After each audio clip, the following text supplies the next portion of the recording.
Introducing the Lisa Chill Collection, your answer to hot nights. These mattresses beat the heat with ultra-cool covers, whisking away heat for the perfect sleep temperature. Save up to $460 on Chill mattresses and get 2 free pillows when you shop now. iHeart listeners can save an extra $50 off by visiting lisa.com/iHeart. That's LEESA.com/iHeart. Exclusions apply. See lisa.com for more details. Career Builder is made for people who have that thing. You know, those superpowers that make you good at your job, the skills you bring to work. And Career Builder knows those skills make you right for other jobs too. Higher paying jobs with benefits, jobs you never thought of trying. Are you a people person? Work from home as a customer service rep. Are you organized and like driving? Become a delivery driver. You have the skills it takes, and CareerBuilder.com has the jobs to get you hired fast. Visit CareerBuilder.com. The NFL Draft is now officially open.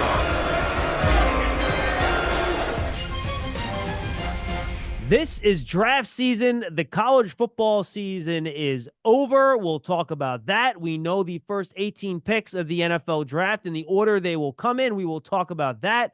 A lot more announcements for the Senior Bowl, guys declaring for the draft. That and a whole lot more coming up on this episode of Draft Season, presented by Visa. I am John Schmelk, joined as always by Tony Pauline, who covers the draft and everything football for Sportskeeda. Tony, final game of real college football we're going to see until the draft, and it was an entertaining one for the while until Michigan pulled away at the end. I mean, the first half, the game started off very exciting. I thought the first quarter and a half of the second half, it was a bit of a snoozer as we were texting back and forth, but then it kind of ended with a bang. But it turned out the way I thought it was going to turn out. From a game perspective, I did not think that Washington was going to be able to stand up to the lines of scrimmage, both the offensive line, the defensive line of scrimmage that Michigan was fielding. They had their moments, but they just could not really stand up to that. And I think more than anything else, love him or hate him, John Harbaugh is a terrific coach. Yeah, look, this was an old school way to win a football game, right? Michigan runs for 303 yards on 38 carries, really dominant in the first quarter. Then Washington seemed to stem the tide a little bit, right? That's when they made a little bit of a run. They came back. They got it to with one score. For a while, it was 20-13. Washington had a couple drives where they were only down one score with a chance to score.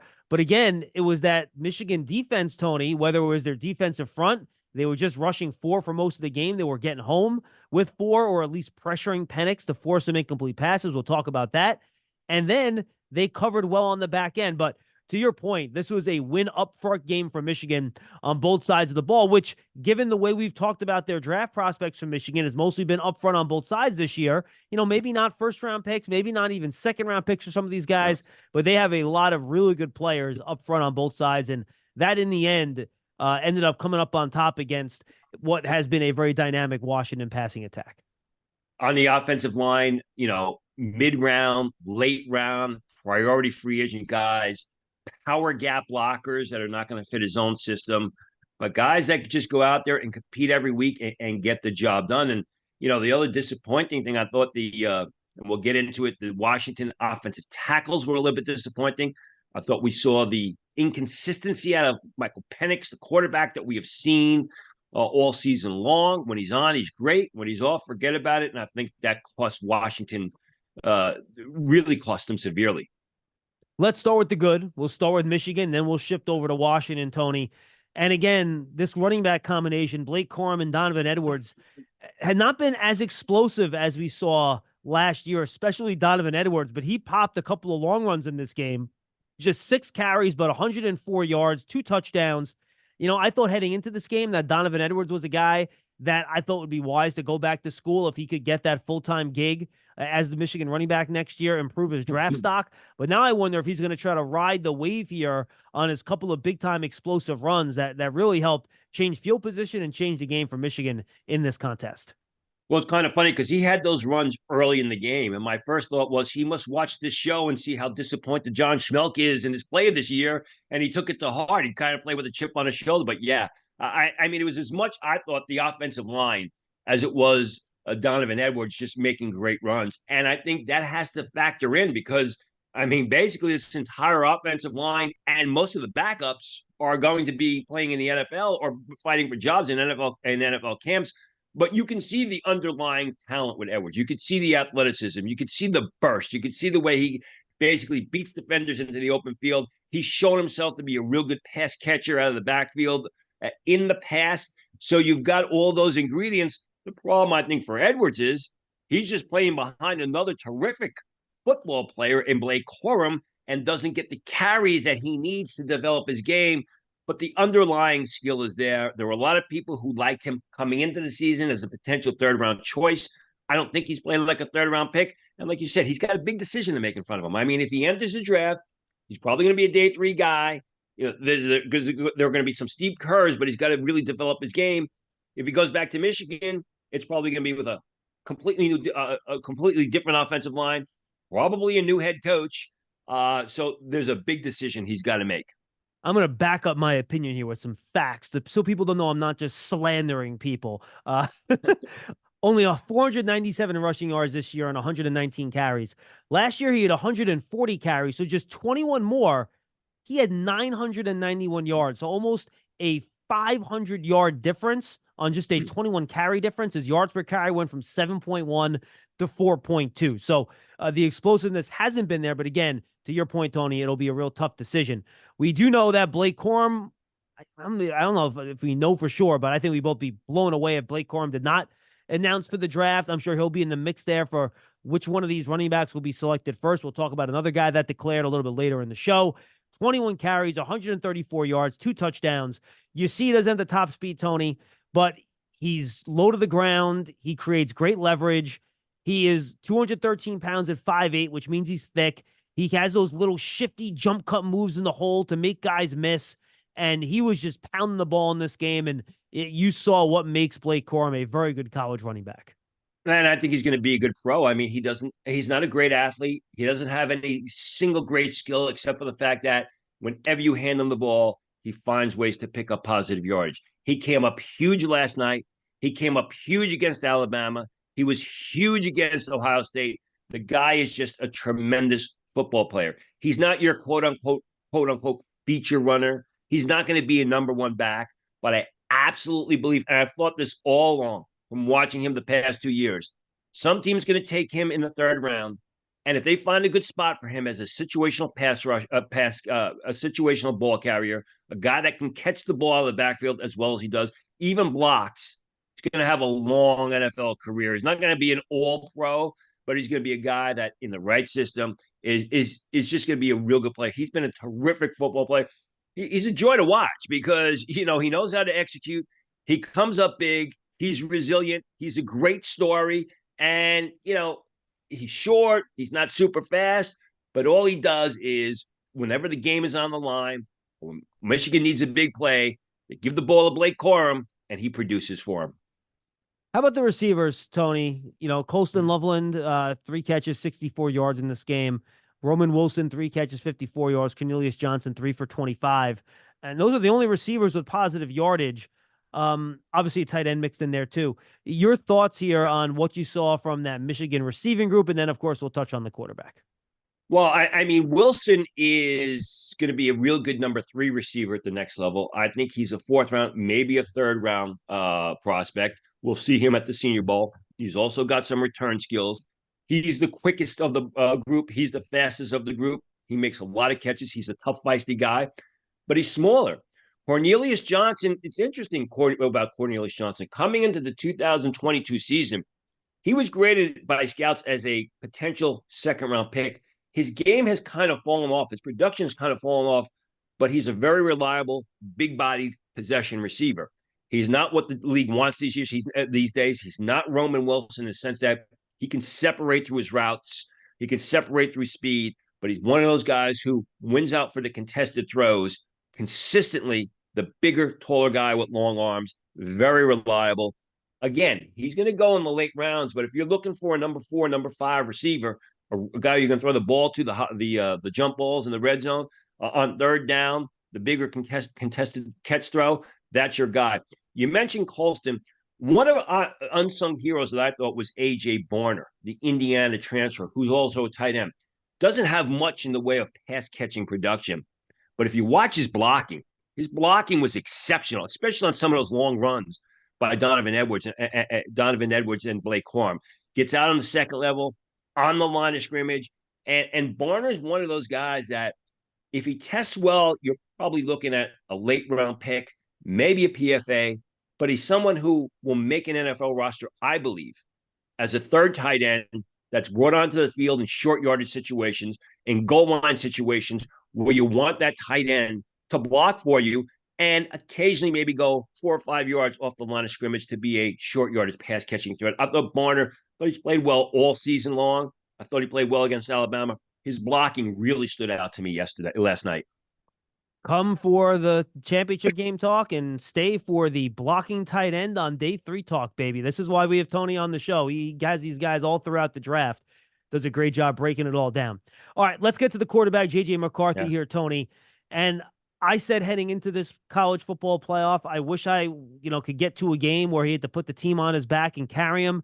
I don't think we ever got there. We talked about the Alabama game on last week's show against Washington, against, frankly, a pass defense that if you go back to those Oregon game, Tonys, it's not like, this team was locking down opponent passing attacks throughout the year, though they did a pretty nice job against Texas. Just 10 of 18 for McCarthy, 140 yards, no touchdowns, no picks, 1 sack. And now in his final 6 games, Tony, of this season, he had only one game of more than 150 yards passing. Just one. The 221 he threw for against Alabama. And then in his final, I'm doing quick math here, 7 games, in 5 of those games, he threw for no touchdowns. I mean, there's just not a lot there if you're going to count on drafting him as some high-level passer that's going to be a tractor for your team and not a trailer that gets pulled along for your team. I think there's a lot of projection here. I'm curious to see if he might even go back to school, if he would go to the Senior Bowl, if he came out. I just still think there are a lot of questions with McCarthy just because of how they're using him and the system that Michigan runs with such a focus on the run game.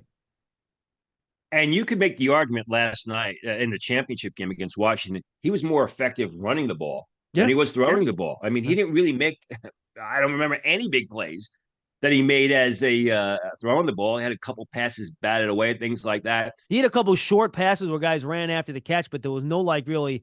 You had the one rollout early, right, when he got it over the safety that was kind of retreating after starting in the box. But other than that, we're really not any big plays downfield.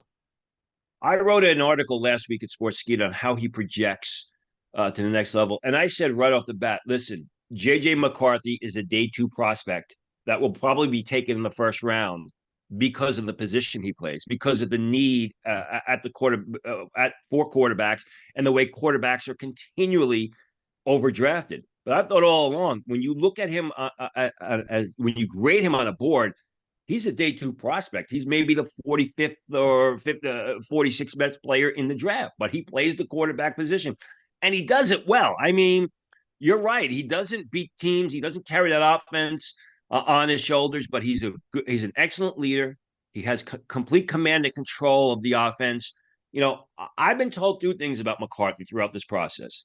He's told his teammates that he's returning, yet he has a team that is basically narrowed down who he's going to sign with. And I think he's going to enter the draft. I think like Donovan Edwards, he's got to look at the fact that he may not have his head coach, although they may have a great head coach in the wings there with the offensive coordinator who took over the last 3 games when Harbaugh was suspended. Plus, you're going to get a brand new offensive line in there. And even those guys were big and immobile. They did a good job for the most part protecting J.J. McCarthy. He's not a guy that is going to be a very early pick, that is a franchise quarterback. He's more of your game manager. And any team, I believe, that selects him, especially in the first round, is going to have to understand that. You're going to have to – you always want to surround your quarterback with good pieces, especially good left tackle, good pass catchers. But with McCarthy, I think you have to take it to the next level if you want him to succeed on Sunday. He's got great moxie, got great confidence. He's a guy who's a great leader.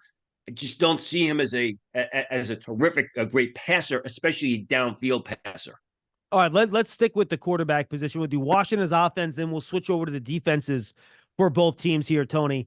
And the one thing Michael Penix is not is a game manager. They put the game in his hands. He throws the ball down the field for good and bad. And we saw all the good against Texas last week when he threw for 430 yards and a couple of touchdowns. And I think people that probably didn't watch a lot of college football this year, they just tuned into that game. They saw the accuracy. They saw him even making some off-platform throws on the move, which something he hadn't really done too well under pressure over the course of the year. And then I think against Michigan, you saw some of the warts, right? Yep. It was by far, in my opinion, the best defense he had seen all year. Their offensive line at Washington, we're going to talk about these guys too. They've been really good all year. They've protected him. Michigan got to him a little bit. He had to move off platform. He couldn't just sit in the pocket and chuck the ball downfield. In fact, you saw on some of those end zone replays that he would have had guys down the field open, but the pass rush was getting there, and he had to get off those guys before they had a chance to free up down the field. So I think we saw some of the warts with him, his ability to create under pressure, throw off platform. He had a couple of balls batted at the line. His elbow dropped on a few of those throws. And then just ball placement down the field, especially when he wasn't able to just sit back there and throw, Tony. We saw some balls sail on him. He threw it behind a couple of guys. He overthrew Dinzier a couple times. So I think we saw some of the warts with Penix in this championship game against Michigan. If there's a word to best describe Michael Penix, it's inconsistent. I mean, you don't know what you're getting from him week to week. Sometimes you don't know what you're getting from him from snap to snap. I mean, he makes some incredible downfield throws. And then there are times when he throws the ball where he's leaving his receivers hung out to dry, and they're going to get smashed. He missed the Dunze twice early in that game yesterday. He missed him in the end zone where he would have tied the score. Washington had to settle for a field goal. Then he missed him early in the second quarter down the right side where Dunze was wide open, where that would have kept Washington in the game. But that's been Michael Penix. I mean, he is not being a consistent producer, high-level thrower, say the Caleb Williams type, or even the Jaden Daniels type. And that's why he's going to go somewhere mid to late day 2 rather than the first round. Now, there are some mechanical things he's got to work out. Obviously, the past injuries are an issue that teams are going to have to look into. Age is also a factor. And the reason age is a factor is teams look at Michael Penix now at his age and they say, well, he doesn't have great upside. You compare him to J.J. McCarthy, you make the argument J.J. McCarthy, another classman, younger guy, has got more upside because he's going to physically mature and things like that. So, I mean, Penix and when he's at the top of his game, he's a very exciting guy to watch. And you're like, wow, this guy's a classic vertical passer, sit in the pocket, just chuck the ball down the field. And then other times, like last night, I mean, he looks like a chucker is what he looks like. And there were opportunities last night, especially early in the game, pressure or not, where he had receivers open, like I said, at Dunze, and he missed them. And where Washington could have been in the game, they continually played catch up. And that's what Michael Penix is. He's just very inconsistent. And like I said, you don't know what you're getting from him week to week. Sometimes you don't know what you're getting from him snap to snap. Great story, guy who should be given a chance. Hopefully we'll see him at the Senior Bowl. But as you mentioned, there's a lot of warts in this game, and we saw them last night. So you think day 2 for him, Tony? You think he'll go after McCarthy, but on day 2? Yeah, I think he's going to go much later than people are projecting. I don't think he's a mid-second round choice. I think when you look at everything, the inconsistency with the accuracy in the pass placement, the injury history, the age, people are going to start to wonder, is this guy going to make it? And you saw him banged up last night. Is this guy going to make it to a second contract? I think he's going to be a bottom half of day 2 quarterback. 2 ACLs, a shoulder, 4 season-ending injuries. So the people that don't know the injury history from his time in Indiana. Let's go to the offensive line here for Washington, Tony. You can kind of reflect, if you want, on the Michigan defensive line as we do this, since there are the 2 units going up against each other.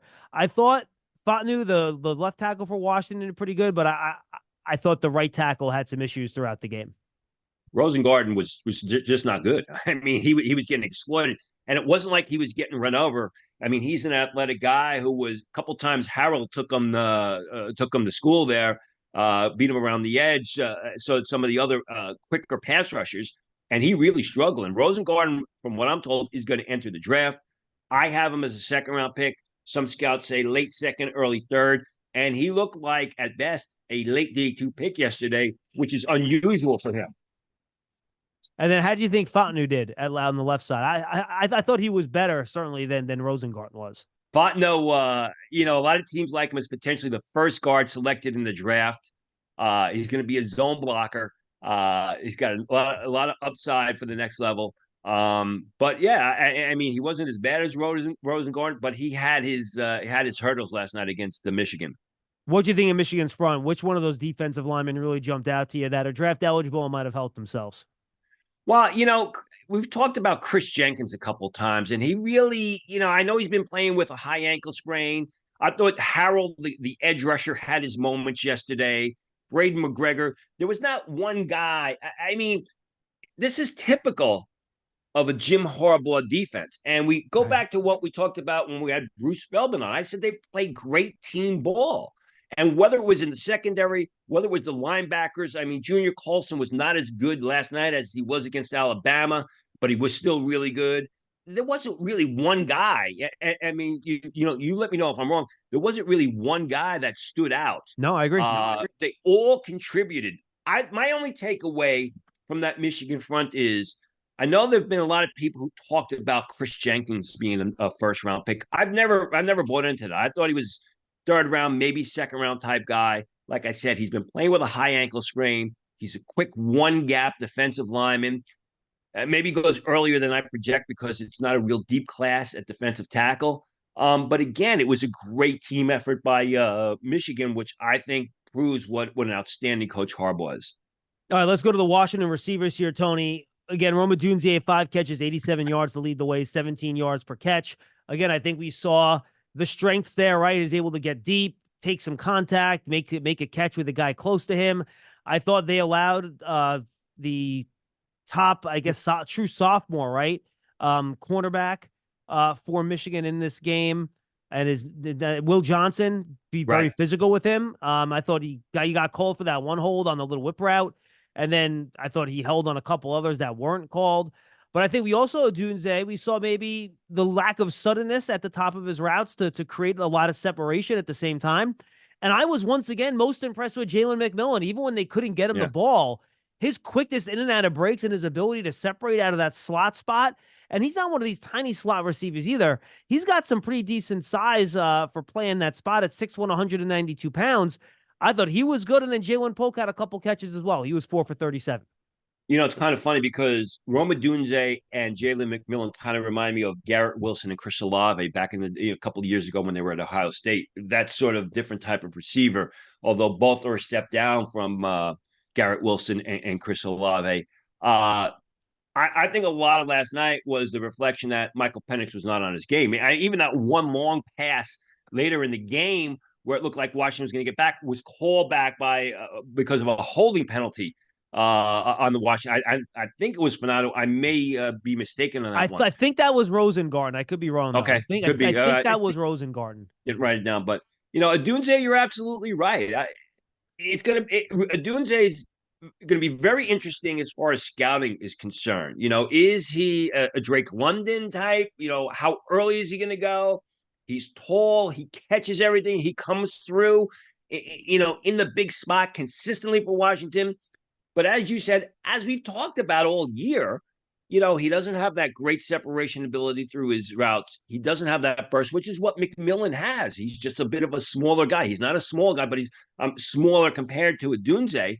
I thought Polk played relatively well last night. I thought both of their tight ends performed decently last night. I think they were hampered by the fact that Dylan Johnson, the running back, was suffering with a multitude of injuries, which basically put the emphasis more on the passing game, which they are anyway, but there really wasn't much of a threat of the running game there.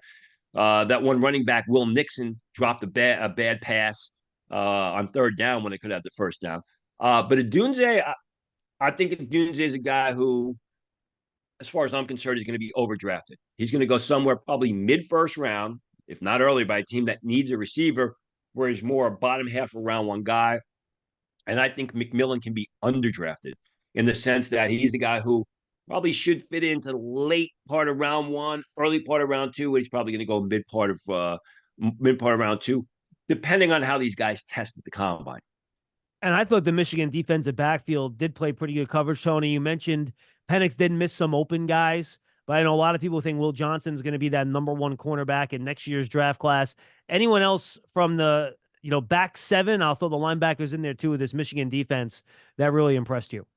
Well, I mean, I've liked Colson all along. I thought Sanistrill, in my opinion, Mike Sanistrill, the safety nickelback sort of hybrid type guy. He's a smaller guy.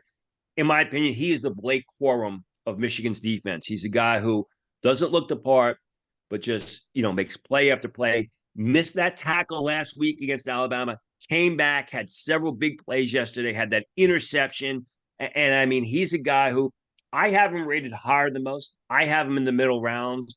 He's probably going to go late in day 3, but he's an exceptional nickelback, dimeback, special teams player for the next level who just gets it between his head. And he's very explosive. The only problem with Sanistrill is he's a little bit small, but he is a real good football player. All right, let's jump over to the Washington defense then, Tony. Braylon Trice led the nation in pressures for a second straight year. He had been on a tear. He was active last week. And, we've talked about this Michigan offensive line a lot on the show this year, Tony. Maybe you're not going to get a first-round pick in there. And now who knows, with the injury to their big guard, whether or not we'll get a second-round pick as well. But they kept Braylon Trice and that Washington front pretty quiet throughout this game. Yeah, I mean, some of the defensive backs had their moments. Jabbar Muhammad, Asa Turner was all over the place. Dominique Hampton. But, yeah, I mean, Trice, I saw him once or twice penetrate the line of scrimmage, but Fatui, the ZTF, they call him, who was a guy who has had his moments, has come back from injury. He was invisible last night. And again, that's that Michigan offensive line that we talked about. They are big power graders, power blockers for that type of scheme at the next level. And they just manhandled, for the most part, I should say, the Washington front. And the only thing is J.J. McCarthy could not get the passing game going, which kept Washington in the game. And Ulo Foshio, their middle linebacker, made a nice play on that little pass route into the flat, right? He got his hand in there and knocked that away. That was a really nice play by him over the course of that game. Anything else on that game, Tony, before we move on here? No, I mean, I think that's the way I thought the game would go. Washington, who's going to be in the Big Ten next season, or this upcoming season, I should say, just could not hang with the big bodies of Michigan. Yeah, absolutely. And I was sucking into it. I thought Washington would be able to throw the ball in that game, but that Michigan defense stepped up and they did a really, really nice job to their credit. All right, let's go to some of the news that came out. 2 big-time players announcing that they're going into the NFL draft that still had eligibility left, Tony. You have Jonathan Brooks, the running back out of Texas, who I think we all thought was going to be the top running back in the class. Then he tore his ACL this year. He's going to come out anyway, so it'll be interesting to see how teams treat him. And then let's start there, and then I'll jump to the second guy. Your thought on Brooks? I mean, I had Brooks as a potential second-round pick. The injury situation, throws a wrench into things. When is he going to be ready to play? We saw Breece Hall return so quickly from that injury, the Breece Hall of the Jets, that he suffered midway through the 2022 season. So it's a different game now. I think right now, especially for a running back who's not going to be able to test before the draft, and I've not heard that he's going to have any sort of testing. Maybe he has some sort of pro day where he catches the ball in stationary positions, things like that. Teams will get to look at his body type. But I think right now, you're looking at a guy who he's not. I'd be shocked if he goes day 2. You're looking at more of a 4th, 5th round pick, given that it's the running back position, given the injury, given that you don't know when he's going to be able to play, and for an underclassman, he's not going to be able to test for NFL teams. Then the other big name to announce at the draft, Chris Braswell, someone we've talked a lot about at the show, Tony. He was a little bit quiet in that semifinal against Michigan, but again, Michigan's offensive line, we've seen what they can do. He's not only heading into the NFL draft, he's also heading to the Senior Bowl. So it'll be fun to see Braswell down there in Mobile in a couple of weeks. Which makes sense. They like Alabama kids at the Senior Bowl. They like SEC kids. Braswell, he's a favorite of yours really from the get-go. And I think he really started to develop this year and start to meet expectations when he was the guy out there. I think when we go to the Senior Bowl with Braswell, who, as Bruce Feldman told us, is going to test off the charts, Want to see how he does making plays in reverse. We know he can rush the passer. We know he's a real good football player moving forwards. Can you use him off the line of scrimmage? In those drills, those pass catching drills, those pass coverage drills against the running backs, against the tight ends, as we saw last year with Dan Henley, who looked like a defensive back at the linebacker position. How does Braswell look? Is he able to stay with the running backs and tight ends on the field? Is he able to provide good coverage, or is he doing a lot of chasing? You don't want to do a lot of chasing. You got to be able to get your head back, make some plays on the ball. That'll be an interesting thing to see for Braswell. But he's headed in the right direction. He was a much better player in 2023 than he was in 2022, and that's what you want to see. Absolutely. All right, we got a couple of big announcements for the Senior Bowl, Tony, at the quarterback position. Bo Nix, quarterback from Oregon, will be heading there, as will Notre Dame quarterback Sam Hartman. They join Pratt, Spencer Rattler. This is going to be a really nice quarterback group down there in Mobile for us to watch. It was a great decision by Bo Nix, and I applaud him. I applaud the people who are, his representation team. As I said time and time again, and I tweeted this out, the Senior Bowl is a kingmaker, especially at the quarterback position, and now Bo Nix has a big opportunity in front of him. It's also going to be fun seeing him, the former Auburn quarterback, go back to the state of Alabama to play football. But good for him. He's accurate. He's got it going on between the ears. He's got great poise. He sees the field. What we don't know about Bo Nix is, how is his deep arm? Can he drive those deep throws consistently? And that's what we're going to watch for at the Senior Bowl. Do the deep passes hang? Do the receivers have to slow up in their routes and wait for the ball to get to him, a la Mac Jones? Or is he able to drive the ball down the field? If he drives the ball down the field at Senior Bowl practices and everything else falls into place as we would expect it would, Bo Nix is going to come out of the Senior Bowl as a first-round pick. Yeah, Oregon had such a nice system where they got the ball out of his hands so quickly, Tony. And I'd like to see him operate in kind of a more traditional system that'll give scouts a better feel for exactly what he could do. Sam Hartman, we've talked a lot about. Here are some other guys, Tony, that have come out and announced that they will be attending the Senior Bowl. I'll just go through the list. You can then pick up whatever names you want. A lot of these names are ones that people are not going to be familiar with, but here we go. Kingsley Eguakon, the offensive lineman out of Florida, the center. Linebacker Tyrese Knight out of UTEP. Wide receiver Luke McCaffrey out of Temple. Defensive lineman Brennan Jackson out of Washington State. Offensive lineman Ethan Driscoll out of Marshall. His teammate, running back Rasheen Ali out of Marshall. Jaden Crumedy out of Mississippi State, defensive lineman. Javon Foster, offensive tackle. Marcus Harris out of Auburn, the defensive lineman. Kamani Vidal, the running back out of Troy. You could take any and all of those at your leisure, sir. Luke McCaffrey, first thing, went to Rice. If it's listed as Temple, that's just a misprint. He actually went to Rice. Oh, you know what? Actually, I just can't read my own handwriting. That's my fault. There you go. Ed McCaffrey's son, Christian's brother, real good pass catcher. Not as good an athlete as his brother, but a guy who runs solid routes, a guy who knows how to find the open spot in the field, has been a real good pass catcher at Rice, fundamentally sound, as you would expect him to be. I think if he gets drafted, it's going to be somewhere in day 3, but a very reliable pass catcher. Javon Foster of Missouri, good decision by him to go to the Senior Bowl.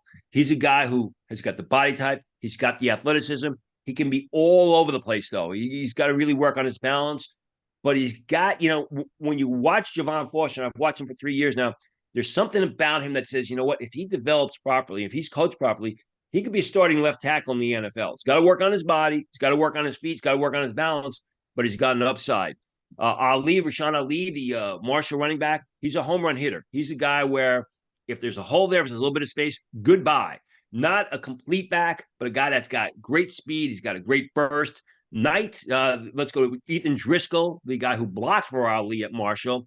Bigger, stiffer guy, sort of a small area guy. Played tackle in college. I think he may have to move to right tackle or even guard. And then Knight, the linebacker from UTEP, has been a tackling machine for the Miners. That has not been a real good program the past decade or so. Undersized. Oh, he's short. He's not undersized. He goes about 6'3", 6 foot tall, 235 pounds, but he's fast. He goes sideline to sideline. More of a run defender than a guy that you're going to use in coverage. Sort of a 2-down player, but has the underlying athleticism to develop into a 3-down linebacker. like we said about Braswell making plays and coverage when the ball's in the air, going to want to see the same thing from Knight at Senior Bowl practices. All right, so we got a lot of stuff coming up next couple weeks, folks. So next week, we're going to try to do a mock draft a little bit. We'll see if we do the full round. Maybe we'll just do 1 through 18. That's where we have the picks. So we're going to go through the draft order today. We're not going to do a full breakdown of each team. That's going to be next week. Then we're going to head into Shrine Bowl. Tony and I will both be there. We're going to head into Senior Bowl. Tony and I will both be there. We'll recap those 3 events. Then we're, frankly, into mid-February already. So we will have all of that coming up. So keep in mind, this is going to get spread out. We're still going to do 1 show a week until April. Maybe we'll try to squeeze some more. And then as we go, as we continue to cover everything in the NFL draft, then all of a sudden we're going to blink. We're going to be in Indianapolis for the Combine. So all this stuff comes fast and furious. You'll have pro days and all that stuff, 30 visits. It should be a lot of fun. But we do know what order the first 18 picks of this NFL draft will be in, Tony. Let's start up top here. We'll go through the top 6. You have the Carolina Panthers picking first. That goes to the Bears, obviously, because of that Bryce Young trade from last year. They were locked in heading into this week.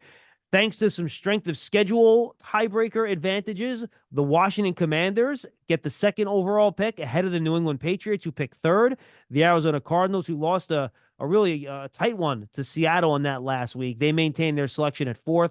The Chargers pick 5th, and then the Giants slide in the 6th hole after beating the Philadelphia Eagles. So just real quick, Tony, from my perspective, Chicago, for me, I know they have a question with how Justin Fields is playing. For me, it makes sense to reset the quarterback clock on the contract. Yep. You get draft capital for Fields. You end up picking whoever the best quarterback is. Washington has a new owner. They're going to have a new coach. They're going to have a new GM.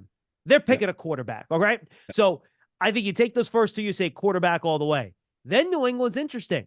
Do they like the 3rd best quarterback in this draft enough to select 3rd overall? Do they risk trading down to try to get Jaden Daniels or whomever they think is the 3rd best quarterback? Is Bill Belichick still going to be there? All questions we don't know the answer to. Arizona at 4. Kyler Murray played pretty well this year. I feel like they'll probably stick with him, though I wouldn't put it out of the question that he could be a guy they could trade and they could look quarterback if someone's sitting there. Chargers at 5. Look, that organization's starting over pretty much right now with the new head coach, new GM. Tom Telesco was let go. Their head coach was let go. They could go any number of ways here at number 5. I think you pick the best player. Offensive tackle wouldn't be a bad thing necessarily to help out your, blue chip quarterback in Justin Herbert. And then the Giants at 6, look, pick an offensive player, whether it's a top wide receiver, whether it's a really good offensive lineman, maybe quarterback, depending on what they think of Daniel Jones and his recovery from the injury. That's how I view that top 6 in terms of how that kind of breaks down.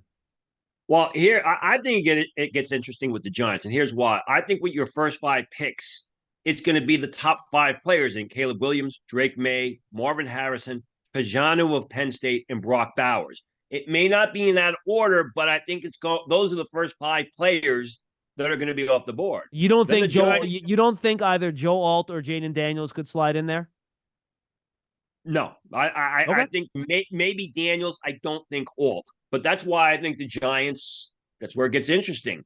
I mean, did the Giants look to Jaden Daniels? Did Sean and Dable say, "Hey, listen, we want our quarterback"?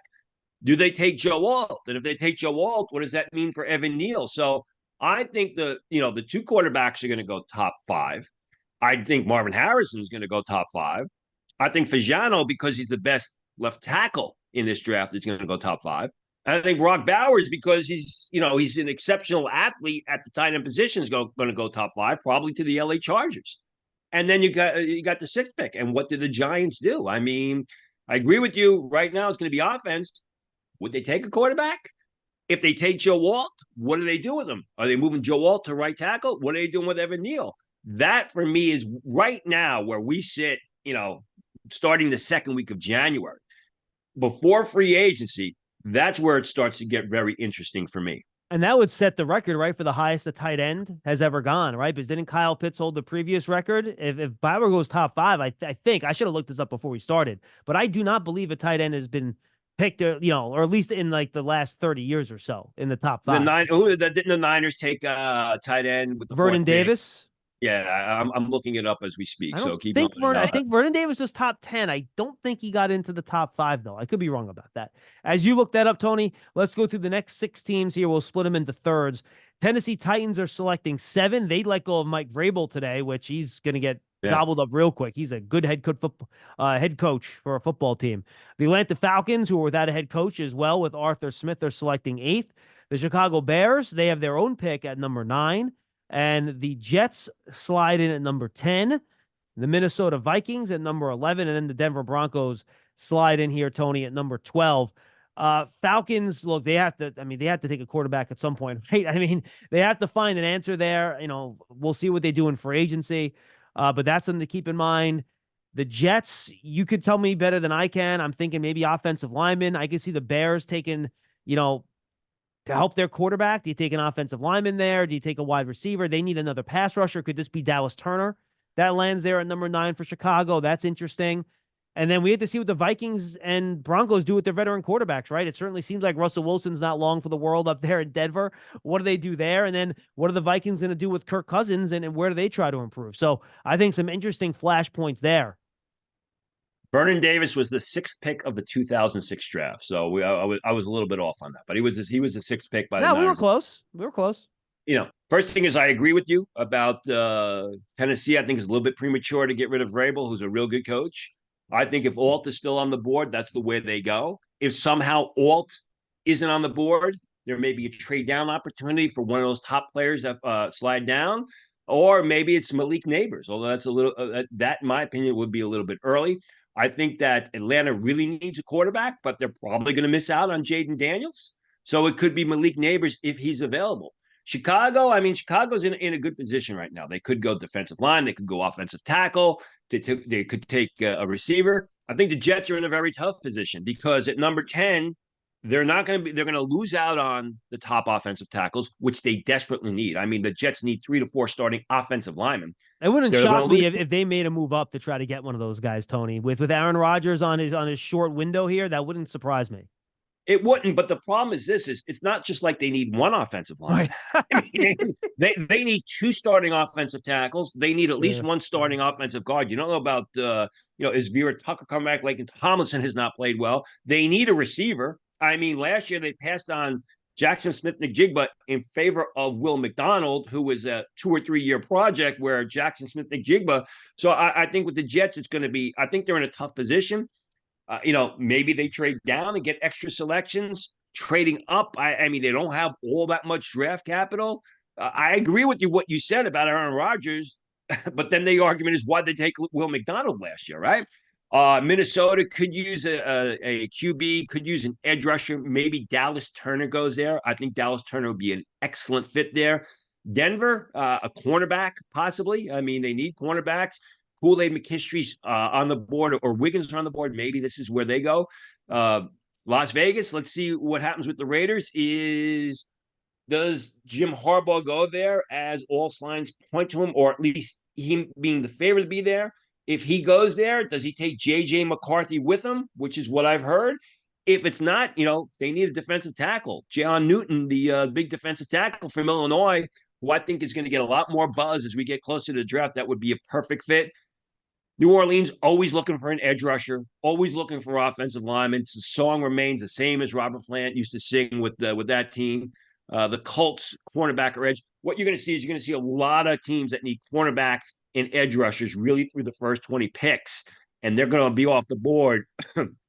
And those teams in the bottom third of round 1. Yeah, Tony, cornerbacks, edge rushers, offensive tackles. That's going to be a common refrain for all these teams. Yeah, exactly. And the thing is you got your top 2 offensive tackles who are going to be off the board quickly. The cornerbacks starting probably around pick 9, 10, 11, 12. And the receivers, the first 2 receivers will be off the board very quickly. And then the question is, how highly do teams value Rome Odunze? Do they look at him as a top 15, top 12 pick? Or do they say, like a Drake London? Or is he a guy that, real good college receiver, good pair of hands, but he's going to struggle to separate on Sunday? Yeah, and then let's go through the final couple picks in the round here. The Colts, they come right after the Saints. Shane Steichen's done a great job there, right? They got a nice set of receivers there to go with Richardson when he comes back. I think offensive line help there might be somewhere they look to try to improve. Seattle, I mean, they're still trying to win now. I think they had a disappointing year not making the playoffs. They added Leonard Williams midseason to try to make a little bit of a run. They couldn't do it. They're always looking for pass rush help up front on defense. I can see them going there. Jacksonville, they just fired their whole defensive staff, right? Doug Peterson, I could see them going wide receiver. Calvin Ridley's a free agent there, Tony. Does he go back there? With what's going on with him? And then you have the Cincinnati Bengals, who are picking 18th here. They won that last week, which kind of bumped them down almost 5 or 6 spots in this draft order in that win against Cleveland when Cleveland rested all their guys. And what does Cincinnati do, right? Tyler Boyd and T. Higgins could both leave via free agency. I think you still need to improve the offensive line to protect Joe Burrow, who seems to be perpetually hurt. So I would probably lean offensive line for them.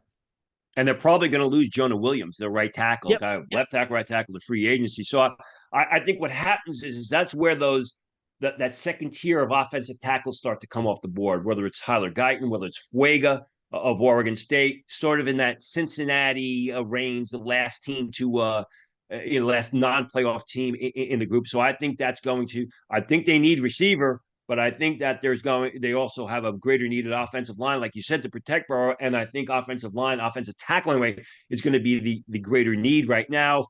I mean, Jacksonville, you got to do a better job protecting Trevor Lawrence. You got to give him better weapons.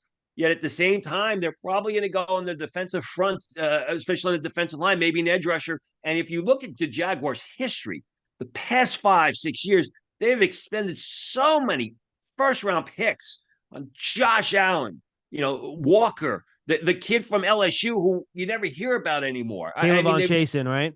They've used so many early draft picks on these guys, and again, they're in a position because it didn't work out.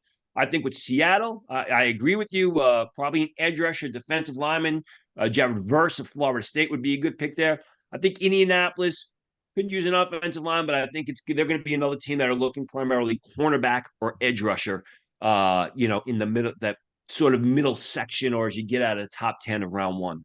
And by next week, with the wild card round done, Tony, we'll know the first 24 picks too. So we'll try to go in and do a little 24 pick mock draft next week. That should be kind of fun as we start heading into the All-Star game season. Tony, fun as always, my friend. Go check out his work on sportskeeda.com. And Tony, we'll talk to you next week. Look forward to it, John. For Tony Pauline, I'm John Schmelk. This has been Draft Season presented by Visa. Make sure you subscribe on your favorite podcast platform and keeping track of what we're talking about and the draft with us over the next few months. As college football season's over, folks, it's draft season. Stay with us.